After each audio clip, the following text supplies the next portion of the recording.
त्रिलोचन जी और उनकी पत्नी दोनों वृद्धावस्था को प्राप्त हो गए। उन्होंने एक नियम बना लिया। क्या? श्री पंडरीनाथ भगवान विट्ठल भगवान के दर्शन करने को आने वाले जितने भी वैष्णव भक्त वृंद हैं, जितने भी संत वृंद हैं, उनको मुफ्त में भोजन कराते थे दोनों, अपने घर में बुला के। सबका भोजन बनाना और अपने हाथों से खिलाना। बहुत ध्यान से सुनिएगा सब लोग। करते करते करते महाराज इतनी भीड़ होने लगी उनके यहां पर संतों की, इतना स्वाद से भोजन कराते, इतना बढ़िया भोजन कराते, संतों को बड़ा आनंद आता। संत और जगह जाते तो उनसे कहते, अरे भाई तुम पंढरपुर जा रहे हो? बोले हाँ। बोले त्रिलोचन नाम के सेठ रहते हैं, उनके यहाँ प्रसादी पाना बहुत बढ़िया है। लेकिन एक दिन स्थिति ऐसी हो गई कि त्रिलोचन जी और उनकी पत्नी दोनों जब वृद्ध होने लगे तो अब उनसे ज्यादा मेहनत नहीं हो पाती, ना भोजन बन पाता, ना परोसवाई हो पाती, ना ज्यादा कुछ भी नहीं कर पाते। तो उन्होंने अपने घर के बाहर एक बैनर टांग दिया और उस पर लिख दिया कि सेवा के लिए एक सेवक की जरूरत है। किसी को सेवा करनी हो, हमारे संग सेवा में हाथ बटाना हो, तो कोई सेवक अंदर आ जाए, हम उसको नौकरी पर रख लेंगे।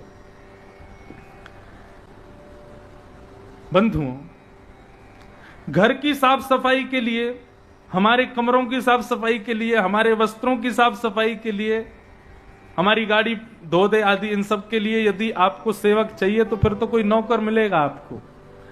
लेकिन आपने बाहर टांग दिया कि भाई संतों की सेवा के लिए, ब्राह्मणों की सेवा के लिए, वैष्णव जनों की सेवा के लिए हमको सेवक चाहिए, तो सेवक के रूप में साक्षात ठाकुर जी आएंगे। फिर ठाकुर जी कहेंगे भाई संत सेवा, वैष्णव सेवा, ब्राह्मण सेवा, ये मैं किसी और को क्यों दूं, ये तो मैं ही करूंगा। त्रिलोचन जी ने अपने घर के बाहर लिख दिया, संत वैष्णव संत जनों की सेवा के लिए एक सेवक की जरूरत है। पंडरीनाथ भगवान मंदिर में बैठे थे, मन में विचार करने लगे, बोले इसके लिए हमसे बढ़िया सेवक कोई नहीं मिलेगा। और नन्हे से बालक बन गए श्री पंडरीनाथ भगवान। ऊंची धोती पहनी, एक पटका यहां पर डाला और छोटे से पंडरीनाथ भगवान पहुंच गए त्रिलोचन के यहां। त्रिलोचन ने देखा, बड़ा सुंदर सा एक बालक सामने से, ऊंची धोती पहन करके, पैरों में कड़ूले पहन रखे हैं, एक स्वाफा डाल रखा है और बड़ी सुंदर मुस्कान, बड़े सुंदर इसके नेत्र। बोले अरे बालक कौन हो तुम? बोले हमारा नाम है अंतर्यामी। अच्छा, बड़ा सुंदर नाम है, किसने रखा तुम्हारा नाम? बोले किसी ने नहीं, हमने खुद रखा अपना नाम। अच्छा, तुम्हारे माता पिता कौन है? बोले हमारे कोई माता पिता नहीं। दोनों बैठ के हंसने लगे हुए। छोटा सा बालक कितनी बड़ी बड़ी बातें करता है। अच्छा, तुम्हारे माता पिता नहीं है? बोले होंगे भी तो हमको पता नहीं है, हम जब से हैं अकेले हैं। अच्छा, क्या करते हो? बोले आप बताओ क्या करवाना है? बोले हमारे यहां और तो कुछ नहीं होता बेटा, बस संतों की सेवा, ब्राह्मणों की सेवा, वैष्णव जनों की सेवा, यही हमारे यहाँ। तो बोले ये तो मेरा जन्म जन्म जन्म जन्म सिद्ध अधिकार है, ये तो मैं जन्मों से करता आ रहा हूं। त्रिलोचन जी हंसने लगे। देवी इसकी बातें सुनो, बातें कितनी बढ़िया बनाता है। बोले सेठ जी अब समय नहीं हमारे पास, हमको बताइए क्या करना है, हम सेवा करने के लिए तैयार हैं। त्रिलोचन जी बोले देखो बेटा, हम दोनों बुढ़े हो गए, यहाँ बहुत संत आते हैं, उनके लिए भोजन बनाना, सब्जी बनाना, सबको परोसना, फिर सबके झूठे बर्तन उठाना, ये सब सेवा होती है। जितना हमसे होगा हम करवाएंगे, बाकी तुमको अकेले करना पड़ेगा। आप दोनों तो कुर्सी डाल के बैठ जाना, सब मैं संभाल लूंगा।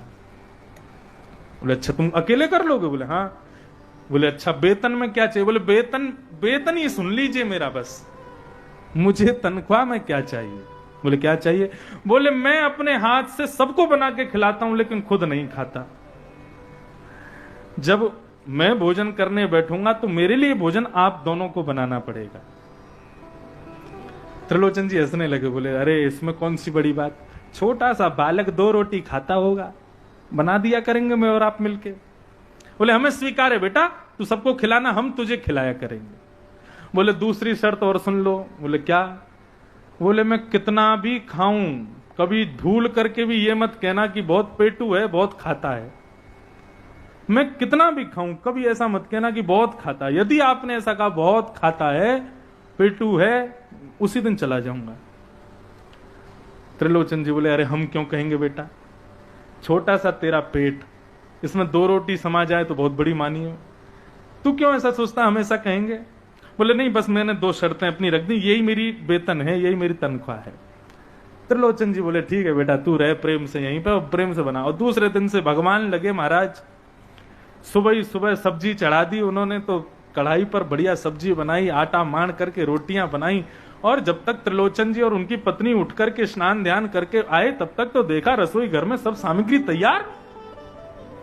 तो देवी देखना, पंडरीनाथ भगवान ने, विठ्ठल भगवान ने कितना बढ़िया सेवक दिया। अभी तो हम उठे हैं, स्नान ध्यान करके अपना सब आए हैं, इसने सब तैयारी भी कर दी। बोले बेटा सब तैयारी? बोले सेठ जी सब तैयार है, आओ, अभी संतों को आने में थोड़ी देर है, दर्शन अभी खुले, दर्शन बंद होंगे तब सब आएंगे, तब तक बैठो, आपकी थोड़ी मालिश कर दूं। त्रिलोचन जी को बैठा के कभी उनके हाथ दबा दें, कभी सिर में मालिश कर दें, कभी पैर दबा दें, सेवा कर दी। संतों का जमावड़ा आना शुरू हुआ, अकेले अंतर्यामी लगे हैं परोसने में। यहां त्रिलोचन जी उनकी पत्नी उठे भी कुछ परोसने को, भगवान हमें बोले नहीं नहीं आप बैठो, मैं कर दूंगा सब। ऐसा परोसवाई करें, ऐसे प्रेम से पवा में लोग वाह वाह करके जावे, वाह त्रिलोचन जी, अब तो भोजन में अलग ही स्वाद आ रहा है, ऐसे स्वाद ही सब्जी, इतनी बढ़िया खीर रोटी हमने कभी नहीं खाई। ये सेवक बहुत सुंदर है आपका, इसको तो देखने का मन करता है, ये देखते ही रहे इसको। एक बोले मैं तो 4 गुलाब जामुन ज्यादा खा गया। बोले क्यों? बोले गुलाब जामुन बार बार मंगाता, क्यों? बोले ताकि ये मेरे सामने आ जाए, इसको देखने का अवसर मिल जाए। त्रिलोचन जी और उनकी पत्नी बड़े खुश, रात को जाते दर्शन करने, पंडरीनाथ भगवान को बार बार कहते, बोले आपने हमें पुत्र नहीं दिया, आपने हमें पुत्री नहीं दी, लेकिन ये जो सेवक दिया है ना ठाकुर जी, इसके लिए बहुत बहुत धन्यवाद। रोते, खूब प्रणाम करते, करते करते करते महीनों बीत गए और भगवान सेवा में लगे हैं। एक दिन त्रिलोचन जी की पत्नी अपने पड़ोस में कुछ बातचीत करने, सब इकट्ठी हो गई, महिलाएं सब बातें करती हैं, तो वहीं त्रिलोचन जी की पत्नी पहुंच गई। जाकर के बैठ के बातें करने लगे, तो सब गली मोहल्ले की माताओं ने कहा, बोले देखो तुम्हारे यहाँ सेवक बहुत बढ़िया आया है। बोले अच्छा वो अंतर्यामी है? बोले हाँ, अरे उसको तो महाराज पूरा पंढरपुर उसका दीवाना हो गया। वो गली से निकलता है तो हम तो अटारी से खड़े होकर उसको देखते हैं, कितना सुंदर लगता है। उसकी भोजन की प्रशंसा, हम तो बच्चों को भेज देते हैं, बेटा कटोरी में थोड़ी सब्जी लिया, अंतर्यामी ने बनाई है, बहुत स्वादिष्ट, बहुत सेवा करता है। बोले हाँ सेवा तो बहुत करता है। बोले लेकिन हमको एक चीज समझ में नहीं आई, जब से वो अंतर्यामी आया है आपके घर, सेठ जी तो बढ़िया हो गए, उनका शरीर बढ़िया हो गया, बिल्कुल जो है इतने बुढ़ापे में भी उनकी झुर्रियां उर्रियां सब बिल्कुल ठीक हैं, लेकिन आप बड़ी पतली हो गई हो, बड़ी दुबली हो गई हो, आपका शरीर क्यों सूख रहा है?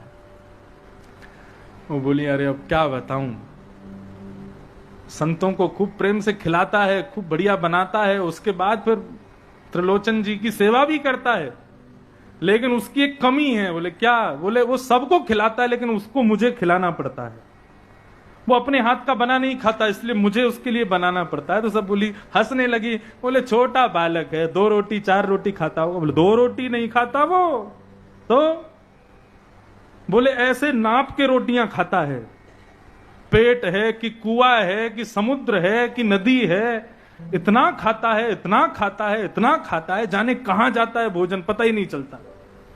वो सबकी सेवा करता है लेकिन उसकी सेवा मुझे करनी पड़ती है, इसलिए मैं सूख रही हूं, इसलिए मैं पतली हो गई हूं। अब जहां इन्होंने कहा इतना खाता है, अंदर कार्य कर रहे अंतर्यामी भगवान वहां से अंतर ध्यान हो गए, और जैसे ही अंतर ध्यान हुए, रात्रि में त्रिलोचन जी खोजने लगे, अंतर्यामी बेटा, अंतर्यामी। घर में खोजा, कमरों में देख लिया, रसोई घर में देख लिया, लेकिन अंतर्यामी कहीं नहीं मिला। छत पर जाकर के ढूंढने लगे, मेरा अंतर्यामी कहां चला गया? गलियों में जाकर के पूछें, पड़ोसियों से पूछें, घर घर जाके पूछें, हमारा अंतर्यामी देखा? पूरे पंढरपुर में खोज लिया लेकिन अंतर्यामी नहीं मिला। त्रिलोचन जी के हाथ पांव कांपने लगे, घबराहट होने लगी, मेरा अंतर्यामी कहां चला गया? पत्नी से कहने लगे, देवी आज अंतर्यामी नहीं दिख रहा, मेरा मन नहीं लग रहा, कहां है वो? बोले पता नहीं, मैं भी सुबह से ढूंढ रही हूं। दोनों आपस में बैठे थे, चिंतन कर रहे थे, जाने क्या हो गया, कहां चला गया, पता नहीं अभी तक आया नहीं। रात्रि में त्रिलोचन जी ने पत्नी से पूछा, देवी कहीं तुमने किसी से कुछ ऐसा तो नहीं कहा कि अंतर्यामी बहुत खाता है या उसने बहुत भोजन किया है या ऐसा कुछ? त्रिलोचन जी की पत्नी के नेत्र सजल हो गए, बोले नाथ क्षमा करिएगा, मुझे अभी भी याद आया, मैंने शाम को हम सब माताएं चर्चा कर रही थी, तब मैंने कह दिया था हंसी हंसी में कि वो बहुत खाता है, उसको मुझे बना के खिलाना पड़ता है। त्रिलोचन जी समझ गए कि ये जरूर उसी बात से चला गया। नंगे पांव चल करके आधी रात में पंडरनाथ भगवान के मंदिर में पहुंच गए त्रिलोचन जी। अपने कुर्ते के अचरा को पसार करके नेत्रों से अश्रुधार बहते हुए पंडरीनाथ भगवान से कहते हैं, नाथ आपने मुझे पुत्र नहीं दिया, पुत्री नहीं दी, संतान नहीं दिया, परिवार नहीं दिया, मैंने कभी आपसे मांगा भी नहीं, लेकिन कुछ महीने पहले ये सेवक के रूप में अंतर्यामी आया। जब से अंतर्यामी आया तब से सच पूछो तो हम आपको भी भूल गए थे। वो इतनी संत सेवा करता था, इतने प्रेम से सब करता था, लेकिन आज पता नहीं हमें कहां छोड़ के चला गया। नाथ आप जो दोगे, जितना कष्ट दोगे, जितना दंड दोगे, सब स्वीकार है, लेकिन आज अपने अचरा पसार के आपसे मांगते हैं, हमारे सेवक अंतर्यामी को हमें वापस दे दो। वो कहां है, उसको वापस लौटा दो। दोनों त्रिलोचन जी और उनकी पत्नी रुदन कर रहे थे, नाथ के चरण पकड़ करके रुदन करने लगे। इतने में ही आवाज आई, सेठ जी। जैसे ही त्रिलोचन जी ने सुना, बोले ये तो अंतर्यामी की आवाज है। पीछे मुड़ करके देखने लगे तो कहीं दिखा नहीं। फिर से आवाज आई, सेठ जी। जैसे ही पीछे मुड़ करके देखा तो मंदिर के मुख्य गर्भगृह में भीतर पंडरीनाथ भगवान की जगह पर वो अंतर्यामी खड़ा हुआ। अंतर्यामी को पंडरीनाथ भगवान के रूप में देख करके त्रिलोचन जी जान गए कि हमारे यहाँ संत सेवा, ब्राह्मण वैष्णव सेवा और मेरी सेवा ये कोई साधारण बालक नहीं कर रहा था, ये तो हमारे पंडरीनाथ कर रहे थे। और ये दर्शन करते ही त्रिलोचन जी और उनकी पत्नी दोनों ने अपने देह का परित्याग किया और श्री विट्ठल भगवान में ही विलीन हो गए।